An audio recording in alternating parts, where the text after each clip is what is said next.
What's up, guys? Tanner and Brendan here, back at it with another episode of the Let's Get Texty podcast. We're missing our better half, Joel Guthrie. He's out today, but we'll do our best to bring as much value as we can. Today, we're going to be going through where is text marketing headed. So we're going to give you a recap on basically where the text marketing landscape is currently and where we believe it's going to be going. Both from the consumer side of things and internally with us companies and what we're focused on. So without further ado, let's kick it off. Tanner, how's it going? It's going good. Pumped to be here. Episode 2. Let's get it. Awesome. All right. So we'll start with the basic question. Where is text marketing headed? And maybe we can preface a little bit about like the current landscape and where we're at now, and then we'll kind of bridge into where it's going. Yeah, sounds good. So I think just high level, over the years, I think one big thing that has stood out, especially recently, is just more and more like very large enterprise companies are rolling out text marketing. It seems like in waves. And it seems like still like small to medium-sized businesses are still kind of lagging quite a bit behind. Because again, I don't know about your own personal experience, but mine, every time I'm out and about consuming stuff on my phone, I just continue to see more and more of these really big companies using texting. But the more I continue interacting with some of the smaller businesses that I shop with and stuff, it's where I find less and less of them using texting, which is still surprising. Again, it's 2022 and we have so many businesses not using texting to interact with their customers, which is crazy. That's the story of marketing in general, right? We always see the SMBs following much later, even 5-10 years down the road compared to what the larger companies are doing. And you would think that gap would start to diminish, but unfortunately it's not. Yeah. And it's fascinating to me too, just because texting is so simple. It's arguably probably the simplest tool that they could use in their marketing like stack compared to some of these other things that, you need to hire someone else to do it. It's going to take you a lot of time. There's all these skills that you have to learn how to do it and tactics and strategy and so much cost that's involved. And it's like, this is such a simple, cheap tool that anyone can do. I think I said on the last episode, it's as easy as, texting your friend. So if anything, I can't encourage you enough as a small business owner to really, really hone into these episodes going forward, and consider getting started with texting. Why do you think, and I can help hypothesize here, but why do you personally think that these SMBs, these small, medium-sized businesses are so far behind? We don't have to get into the larger marketing question as a whole, but on text marketing, like, why do you think they just feel it's more complex than it actually is? Yeah, I mean, that's a great question. And there's definitely so many businesses. I can't speak on all of them, but I think it's a culmination of a few things. One is that to a T, like I think a lot of them, overthink texting, whether they think it's too advanced or whatever the case may be. I genuinely still believe, and I've believed this for years, I think a lot of them believe and buy into a lot of the myths in the space. So I think small businesses, more than bigger companies, a lot of them have special relations with their customers. It's local businesses and so on. And they feel that if they start texting their customers, it's going to be super invasive and it's going to affect like their standing and like their community and how their customers like view them. Like they feel like they're going to lose almost like that small business vibe, where I think it's honestly the complete opposite. It's giving them the opportunity to have that exclusive channel and build a stronger, more personal relationship versus letting, all these big companies kind of beat you to the punch. So I think, like I said, I think it's a culmination of them thinking it's more advanced than it really is. I think they buy into the myths that they think it's invasive and that's going to have a negative impact on their business.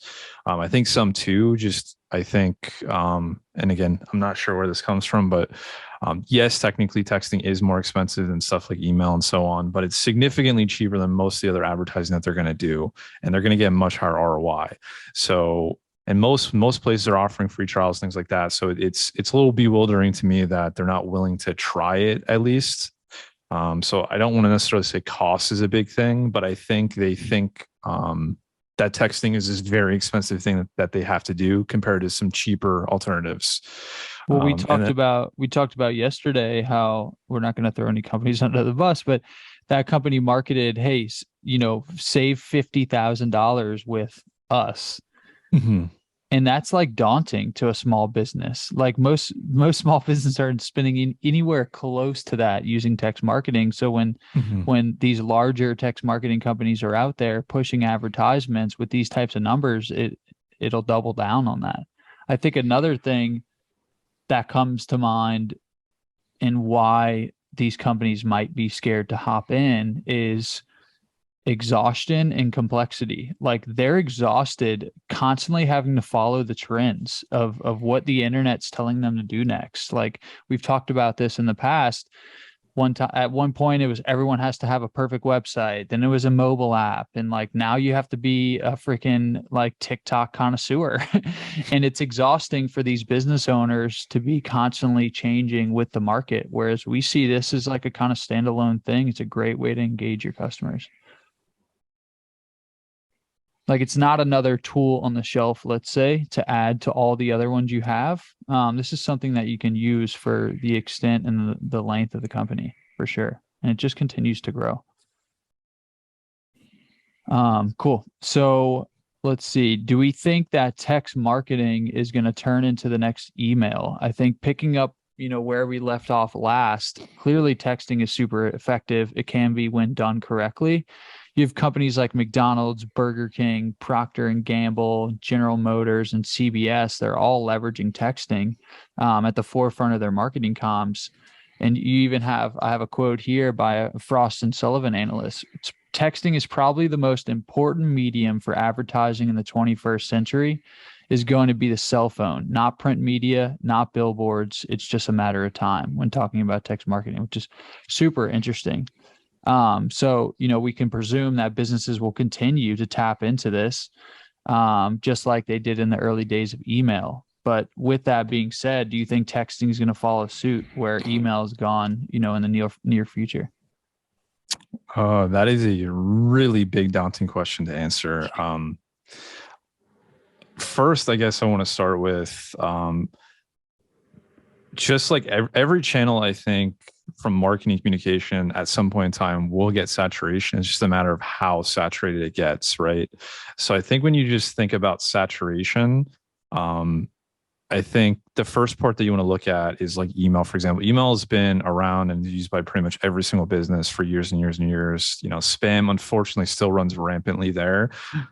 So I think all of those things contribute to making it a very saturated channel, and there's really nothing holding it back or like trying to take it the opposite way and make it less saturated, right? Like I don't think I've ever experienced or read any studies or seen anyone saying, hey, like email open rates are on the rise and like the whole tide is turning with email. It's not that it's not a good idea to still do email. And I think that's the big thing I want to stress is like, I don't ever want to knock email. You still should be doing it as a business. And when you look at like texting and where it has been and where it currently is, it's been kind of the sleeping giant, really. Like, especially if you look at the small business market historically, very rare do you come across businesses within like a literally like I don't know 20-mile radius of where you live that are doing texting. You have to go and headhunt to find them. So I still believe, even with a lot of these big box stores that are starting to do it, texting is still very exclusive. Consumers aren't just going and opting into every single business that has a text program for a deal. Like I still think consumers generally are very reserved and exclusive with when they give out their phone number. Email, on the other hand, people just view it as like the junk email dump. Like to get an offer, I will give out my junk email. It is what it is. Like I don't even care. You know what I mean? Texting, like people are reserved. They're not just going to give out their phone number to everyone. And again, that's probably due to all of the unsolicited phone calls and all the other nonsense in the past that has happened. Also, most people have one phone number. I know I have Yeah. probably 7, 8 emails, and so Mhm. I definitely have a few that are junk emails. I never really thought about that, but that's a good point. Yeah. Yeah, and it's like I use my cell phone for work and personal and opting into people's lists and the whole nine yards. Like, it's hard to have more than one phone number. Right. Um, so that's another really good point. But what I'm ultimately trying to get here at is that texting is still very reserved. And one thing that I think is wonderful that has happened. It isn't necessarily great for a business like us and some other ones in our space, but it's great for the industry as a whole. Is the major carriers AT&T, Verizon, T-Mobile, they now basically own Sprint. So it's really the big three, used to be the big four, have taken spam in the channel very seriously and have had major actionary steps towards fixing that problem to the point where, if you looked back like a year from now, anyone could get a phone number and send out messages without any type of backlash, right? Like anyone get a number, anyone could text. And that's really, I think, the core root of the problem of why spam was happening in texting. Again, nothing like what it was with email, but over the years, it definitely has been really, really bad to say the least. And because of these sweeping regulations, and now they have a new what they call verification process for local numbers and even toll-free numbers. And this has always been around for the short codes, which is a 5 to 6 digit number. But for the longer numbers, the local area code and the toll-free, the sweeping legislation from them to now require every number to get verified is massive. Yes, it's a pain for a business maybe to want to get set up and going right away. It's going to add a little bit of time, but now it prevents all those bad actors who once, let's say a year ago, were able to just get on and really abuse the channel and make it more saturated. That is coming to pretty much a complete end. It's not that it's impossible for that stuff to still happen, but again, if we were having this conversation a year ago, I wouldn't be so optimistic about where texting is going. But I think because of the changes that have happened, it makes me think twice about texting becoming email because of how regulated it's becoming to protect consumers and help businesses maintain this legitimate channel for what it was meant to be in the first place. Yeah, that's great. And what's interesting is the time frame you're speaking of. Like you said a year ago.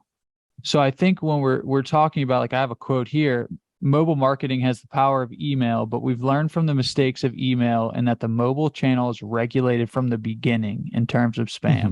So although it wasn't as hyper regulated at the very beginning, we're talking about 2-3 years max, whereas email, it's been around for so long, it's way harder to retroactively go and attack these problems that they're facing. So text marketing has kind of been regulated as a foundation, in a good way, right? It's keeping those bad actors out.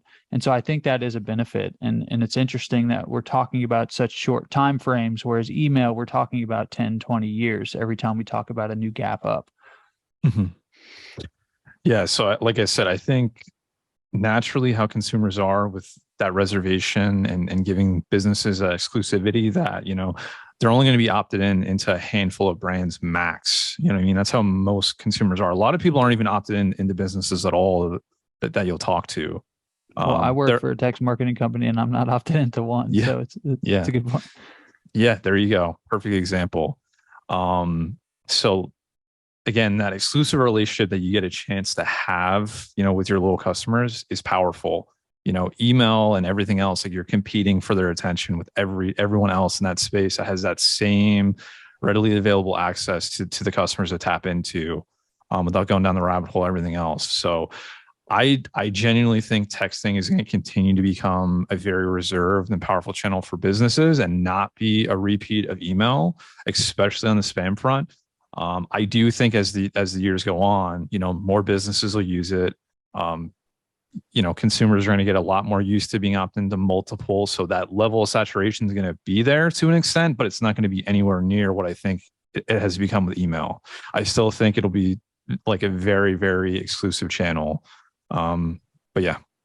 Yeah, and we'll get more into the personalization side, but I think that's a really big attributing factor is companies' ability to leverage data points that they have and keep Mm-hmm. that exclusivity, right? Like picture you get a text from a company that you opted in for.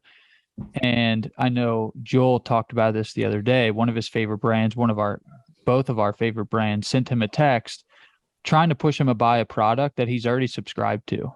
Like that's exactly how not to use it. But we're collecting so much data through Shopify and some of the other platforms that we're able to use this hyper personalization that allows us to keep things exclusive. So like a lot of times I haven't opted into brands because I don't want to get all of their stuff. Like I talked about Whole Foods before. I buy all my meat from Whole Foods. I don't want text messages saying that the maple syrup is on sale. I don't care about that. I would love to be able to opt in and only get updates on meat, right? Or something like that. It's just an example. So I think that's important to distinguish, and we'll dive deeper into that in later episodes.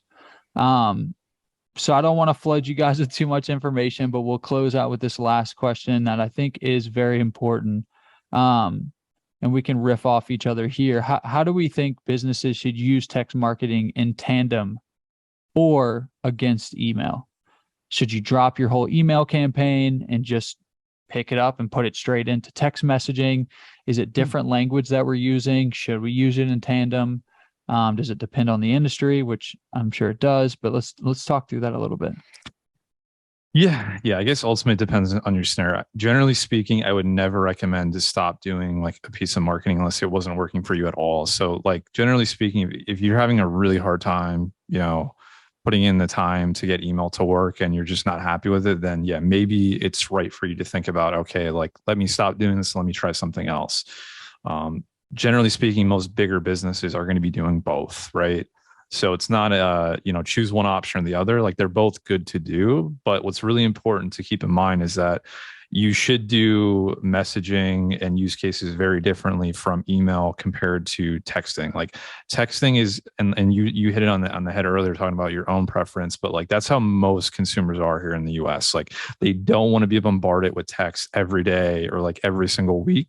So it should be treated like that with exclusivity, like a business, like, you're not, some customers, you might have that true, we'll call it close friendship relationship with a customer. Like they'll be very close.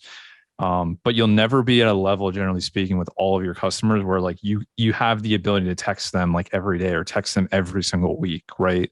Like that's not what they want. They want to get notified for stuff they care about and on a somewhat frequent basis, like not over the top, like you kind of have mentioned. So I think email, people are just so accustomed to like getting an email one or two every single day from people they shop with, because they're constantly running offers, they're constantly sending it out. Text, if you do that, I can promise you your unsubscribe rate is going to be dramatically high, and people are going to get very pissed off. So I think that's the other big thing. Like email, it's probably hard to make someone angry or upset by sending them an email. Again, some people still get upset. Don't get me wrong, but like a text message, you send I don't want to say unsolicited, but you send too many text messages, people are going to be upset, and you're going to see it in your inbox. You're going to hear about it online, the whole nine yards. And so you'll lose subscribers, which is big. I think one thing, and tell me if you agree with this, Tanner, but it feels to me if you're optimizing for both, that email should be primarily focused around prospecting, new business development. It may be like overall company updates sent to subscribers, right? Whereas text messaging is more direct to your current customers and what deals they can take advantage on today, tomorrow, this week. Yeah. I mean, you still technically can use it to capture new customers, right? So like you have that incentive call to action. Someone visits your store, they see you online, and it's like, hey, if you want this 15% off deal, like opt into our text program, and here's the benefits you get, right? So it's still definitely a good opportunity to generate new customers, but where it is definitely the most powerful is going to be that retention type marketing, right? So that existing customer base that you have opted in, being able to tap into that at any point in time, leverage that super high open rate and deliver stuff that they actually care about. And then again, like I think the main difference that you can, do versus email easily with a solution like ours is adding on that level of personalization and even the richness. So, everyone can technically send out a standard text, but not everyone is sending out like picture messages right now, as silly as that sounds. So like that's one way you can stand out. In an inbox that's primarily all text based. And then two is like being able to deliver semi frequent, targeted but personalized messaging, right? Like I think that's the big thing that you want to try and get to when you're texting as a business. You want your customers to feel like you know who they are and you care about what they like, and you're delivering that type of content in that exclusive channel the right way, instead of treating it like email where you're just sending everything all the time. Awesome. Well, I think that about wraps it up today. Killer episode. We want to make these super short, easily digestible, actionable, etc. So please reach out if you guys have any questions at all. We'll be back at it again next week, diving a little deeper here. In the meantime, we're putting together some really awesome content for you guys. We're putting together some industry specific playbooks, some checklists, anything that you need to be successful in the industry, whether that's with us or whatever company you decided to go with. But we're open to have a conversation. Reach out if you have any questions or just want to talk and see what it would look like to leverage texting within your business. But thank you guys. Really appreciate it. Thank you, Tanner. Awesome. Thanks, guys. See you next episode.